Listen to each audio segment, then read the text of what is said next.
আসসালামু আলাইকুম। আশা করি সকলে অনেক বেশি ভালো আছেন। দীর্ঘ ১১ মাস অপেক্ষার পরে আজকে হলো খুশির দিন। কেননা আমাদের বাসার যে রাজহাঁস আছে সেগুলো ডিম পাড়া শুরু করেছে।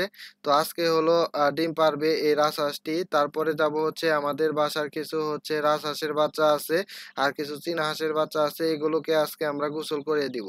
এখন আমরা এই হাঁসগুলোকে খাঁচায় থেকে নিচে নামিয়ে দিব।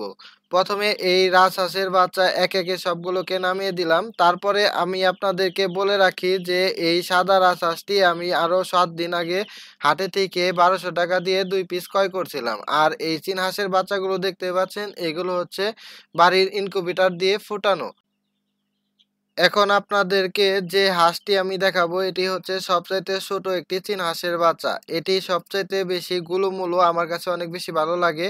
সবাই এর জন্য একটি নাম সাজেস্ট করবেন কমেন্ট বক্সে। যার নামটি সবচাইতে বেশি ভালো হবে তার নামটি আমি এটাকে রেখে দিব।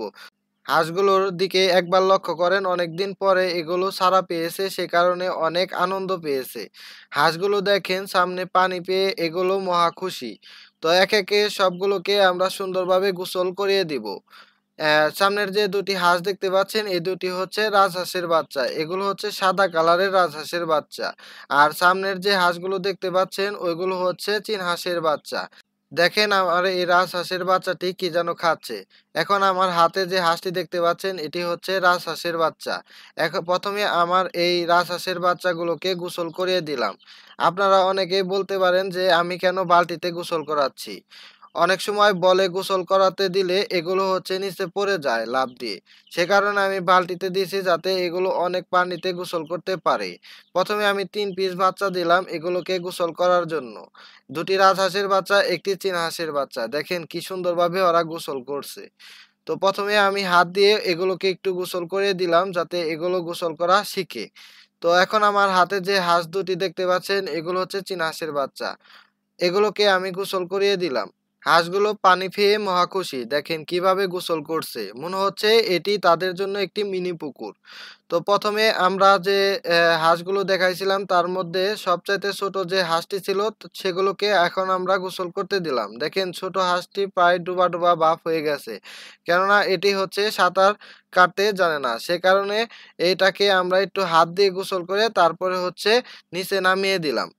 ছোট হাঁসটা নিচে নামিয়ে দেওয়ার পর সে খুব মহা খুশি। দেখেন ছোট পাখির বাচ্চার মতো লাগছে। তারা দুজন ছোটাছুটি করছে এবং ওই পাশে যে হাঁসগুলো আছে রাজহাঁসের বাচ্চা, চীন হাঁসের বাচ্চা সবাই হচ্ছে রোদে গা শুকাচ্ছে। এগুলো গা শুকিয়ে গেলে এগুলোকে তাদের বাসস্থানের দিকে নিয়ে যাব এবং সেগুলোকে ধরে খাবার পানি দিব।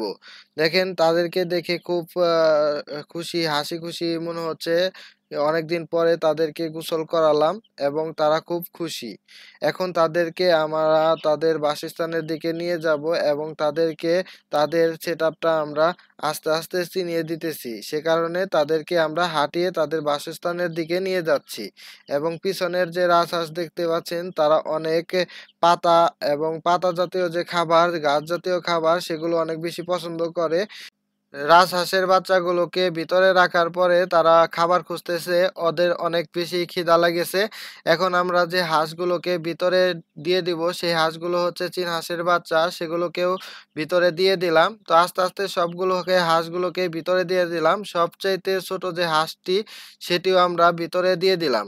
তো আশা করি আপনাদের এই সম্পূর্ণ ভিডিওটা অনেক বেশি ভালো লেগেছে। তো দেখা হবে খুব শীঘ্রই নতুন কোনো এক ব্লগ ভিডিওতে। ততক্ষণ পর্যন্ত ভালো থাকবেন, সুস্থ থাকবেন। আল্লাহ হাফেজ। Bye bye guys.